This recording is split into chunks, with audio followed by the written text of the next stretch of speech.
నమస్తే, నేను విజయారెడ్డి. కాగల కార్యం గంధర్వులు తీర్చినట్టు నిజంగా ఇవాళ హైకోర్టు ఇచ్చిన జీవో 9 పైన స్టే రేవంత్ రెడ్డి ప్రభుత్వం పైన గట్టి చిక్కటి పాలు పోసినరు అనుకోవచ్చా?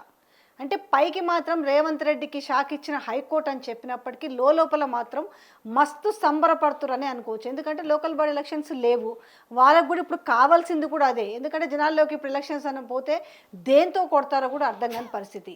4 వారాల తర్వాత అసలు ఏం జరగబోతుంది, కోర్టు మళ్ళీ ఏం తీర్పు ఇవ్వబోతుంది, ఈ విషయంలో డిస్కస్ చేద్దాం. మనతో ఉన్నారు senior political analyst KS Prasad. నమస్తే అండి. నమస్తే. ఈరోజు చూసిరు అంటే టోటల్గా బీసీ నిన్నటి నుంచి 42% బీసీ రిజర్వేషన్ల గురించి ఎట్టకేలకైతే స్టే ఇచ్చింది 909 జీవో పైన. 4 వారాల్లో కౌంటర్ దాఖలు చేయాలని చెప్పారు. ఒక విధంగా ఇక్కడ చూస్తేనేమో రేవంత్ రెడ్డికి షాక్ ఇచ్చిందని అనుకోవట్లే, రేవంత్ రెడ్డి ఎత్తిన పాలు పోసింది అనుకుంటున్నారు. ఏం చెప్తారు ఈ విషయంలో మీరు? ఇవాళ ఎన్నో తారీఖమ్మా? 9 జీవో నెంబరు. ఓకే, ఒకటి గుర్తుంచుకో, మొన్న దసరా అయింది, రేపు వచ్చి పండుగ దీపావళి. తెలంగాణ చరిత్రలో దీపావళికి దసరాకి మధ్యలో అక్టోబర్ 9వ తారీఖు రేవంత్ రెడ్డి గారి పండుగ అని ఒకటి కొత్తగా వచ్చింది. ఈ రేవంత్ రెడ్డి గారి పండుగ ఏంటంటే, నాకు ఇష్టం లేనిది ఇష్టం వచ్చినట్టు ప్రవర్తిస్తే, ఇందాక లేదన్నా చూడు ఇంట్రొడక్షన్లో, కాగల కార్యాలు గంధర్వులు తీర్చినట్టు, శంకరంలో పోస్తే తీర్థం అయినట్టు, స్టేట్ ఎలక్షన్ కమిషన్ అంటే స్టేట్ గవర్నమెంట్ చేతిలో కీలు బొమ్మ అని ఇంకోసారి ప్రూవ్ చేయడానికి.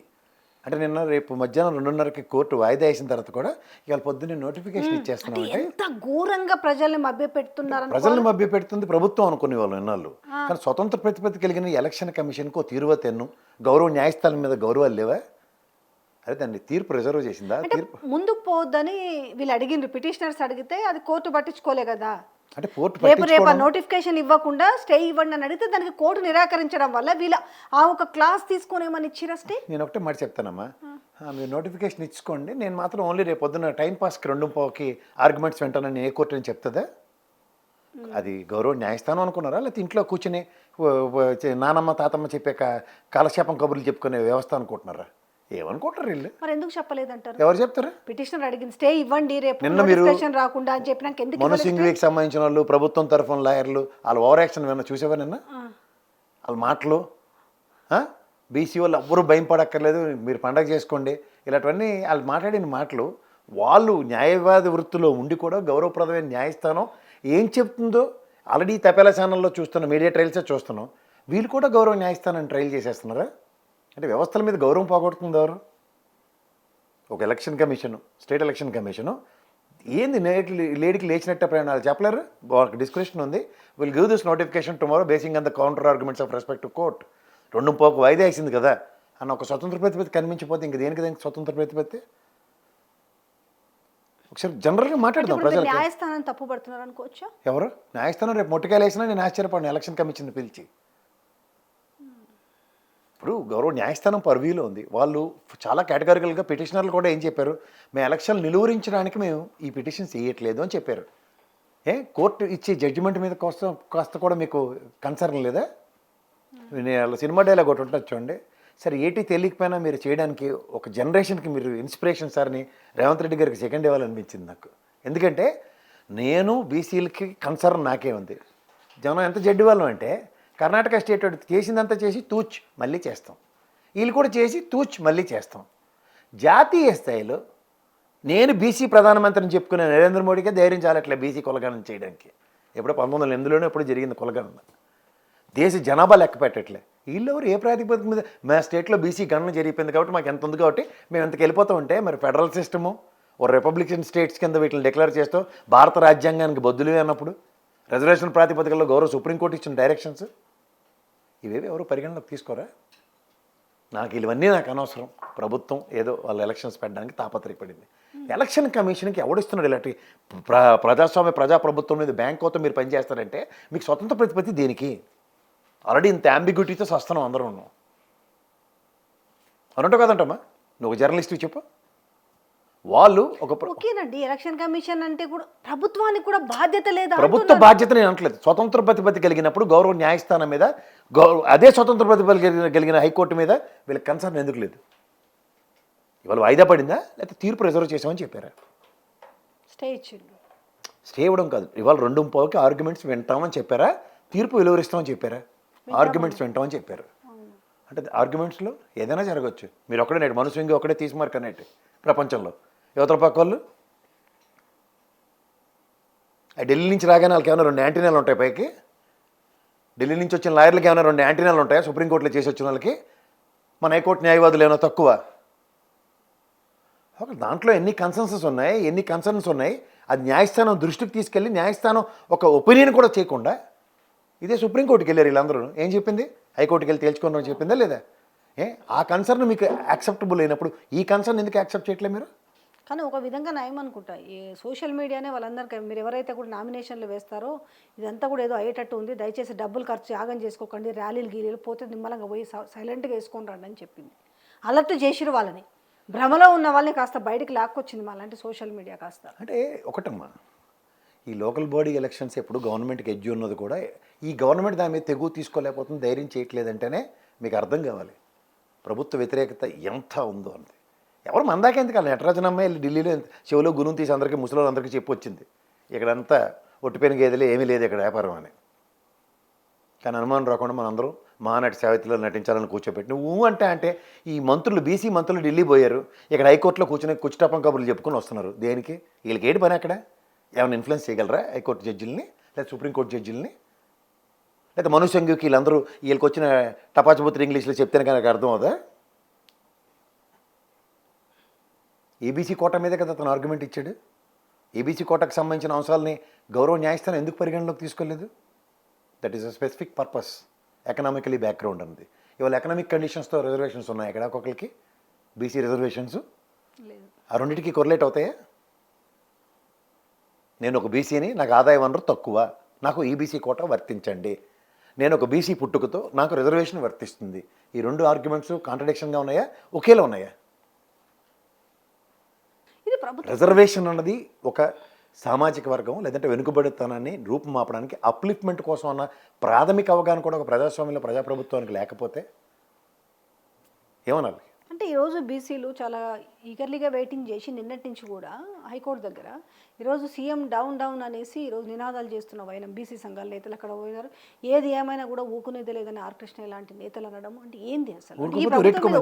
పెట్టుకున్నారా? ఊరుకోపోతే ఉరెట్టుకోమని చెప్పావునన్నా. ఎందుకంటే నేను డైరెక్ట్గా చెప్తున్నా, బీసీ సంఘాలకి తృణమో పణమో చేసిన ఆర్ కృష్ణయ్య గారు లాంటి ఆయనకే దీని మీద అవగాహన లేదా ఉందా అన్నది నేను ప్రశ్నించకూడదు. ఆయన ఒక పెద్ద మనిషి, అది కూడా ఆయన బీజేపీ సన్నిధానంలో రాజ్యసభ ఎంపీ ఉండి కూడా దేశ ప్రాతిపదిక మీద దీని మీద ఫస్ట్ స్టెప్ ప్రొయాక్టివ్గా లేనప్పుడు ఈ స్టేట్ ఏ బేసిస్లో ముందుకెళ్తుందన్న దాని మీద ఆయన మనకి మళ్ళాటోడికి శాతనాన్ని ఇవ్వాలి, అమాయకంగా మోసపోకండ్రా అని. ఇప్పుడు 2 బిల్లులు పెండింగ్ ఉన్నాయి, ఒకటి గవర్నర్ దగ్గర ఉంది, ఒకటి రాష్ట్రపతి దగ్గర ఉంది. ఇద్దరు కూడా బీజేపీకి బీజేపీ బిల్లు గవర్నర్ యాక్సెప్ట్ చేయట్లే, తీసుకొని వెనక్కి పెట్టుకొని బిల్లు రిజెక్ట్ చేయండి సార్, మేము క్యాబినెట్లో మళ్ళీ పెట్టుకున్నప్పుడు చచ్చినట్టు పోవాలి కదా. 2 క్యాబినెట్ నిర్ణయం అయిందా? ఉంది కదా రూలు. గవర్నర్ దగ్గర పెట్టుకుని ఒకటేమో అసెంబ్లీలో చేసిరు, పాస్ చేసిరు, రెండోది వచ్చేసేమో ఆర్డినెన్స్ జారీ చేసిరు. ఒకటి రాష్ట్రపతి దగ్గర ఉంది, ఒకటేమో రాష్ట్రపతి గారి దగ్గర ఉన్నాయి అమ్మ, ఫైనల్ అథారిటీ అది. నేను గవర్నర్ సంగతి చెప్తున్నాను. గవర్నర్కి ఇంకొక ఛాన్స్ ఉంది కదా స్టేట్ అసెంబ్లీకి, ఏమని అది వెనక్కి పంపించండి, మీరు రిజెక్ట్ చేయండి దాన్ని, మేము ఇంకో క్యాబినెట్ మీటింగ్ పెట్టుకుని దాంట్లో యాక్సెప్ట్ చేసి మళ్ళీ పెడతాం. చిత్తశుద్ధి లేదంటారా? ఓవరాల్గా ఏదో తూతూ మంత్రంగా ముందుకు వెళ్ళింది, అందుకనే రిజెక్ట్ అయిందంటారు. ఇది ఎంతో కాదన్న దానికి నెత్తికెత్తుకుంటే ఎలా ఉంటుంది? నీతో ఒకటి అవుద్ది మభ్య పెట్టడానికి మీరు అనేది. అంటే మేము కామారెడ్డిలో బీసీ డిక్లరేషన్ ఇచ్చినాం కాబట్టి సో మేము చేసి తీరుతాం అనేసి ఇక్కడ మభ్య పెట్టడానికి ఇంతకాలం జరిగిందంతా కూడా. ఎస్, దే కెప్ట్ బీసీ సామాజిక వర్గాన్ని డార్క్ అంతే.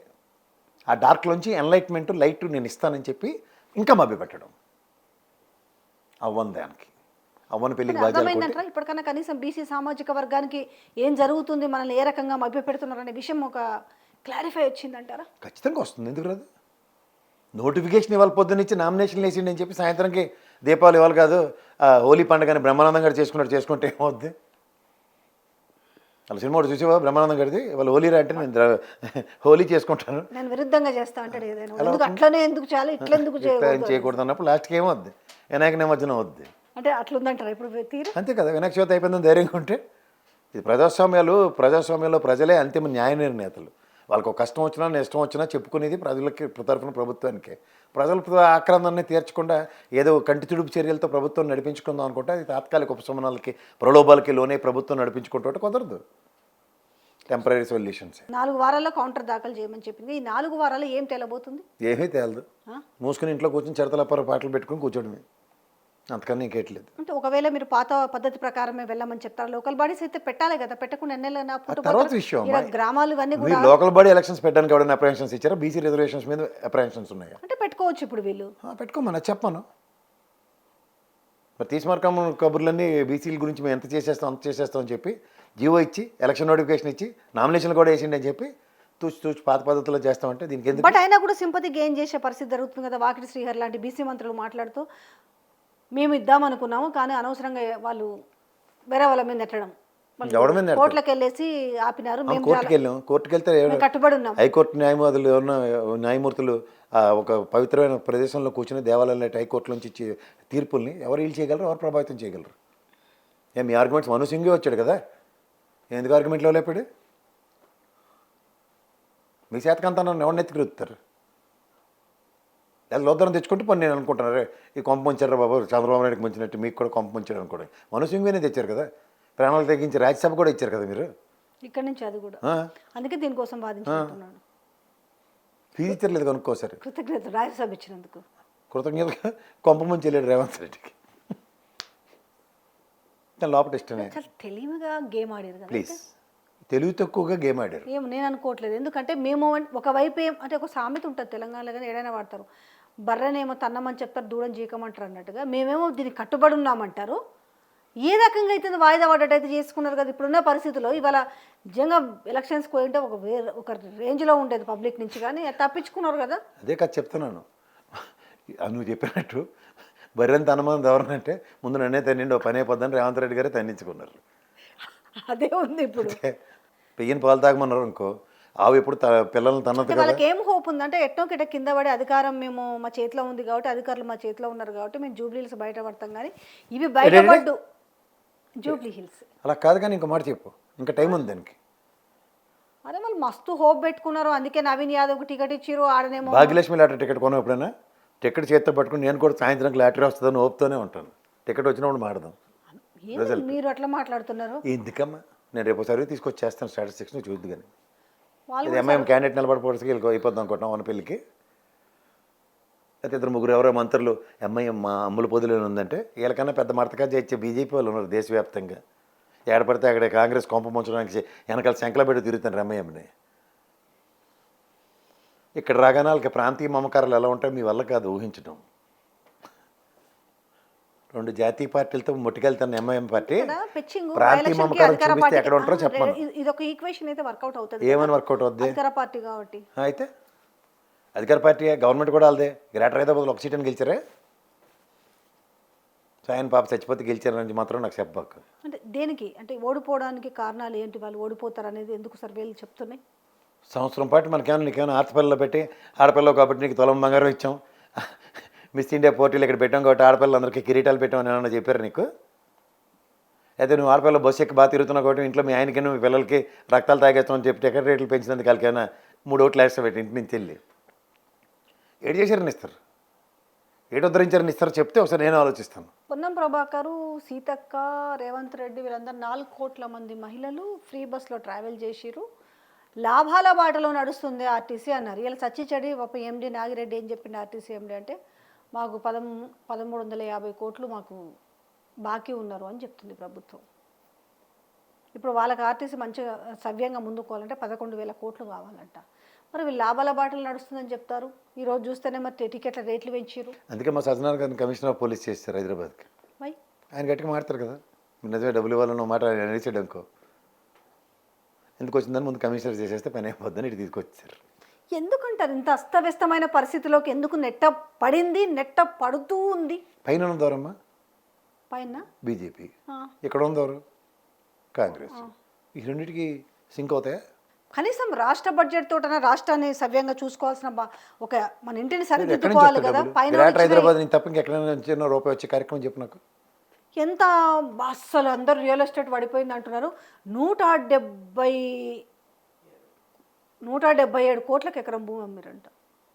కొన్నాడెవడో అమాయకుడు, కొంటాడెవడో బాగా బాగా బ్లాక్ మూలికి ఎవడో చెప్పుకుంటాడు నరేంద్ర మోడీ కళ్ళకి వచ్చి 500 నోట్లు ఎత్తేస్తామని. ఇంకా కొని ఉంటాడు. అలాంటి వాళ్ళ గురించి ఆలోచించాలి. కొన్నారు నిజమే.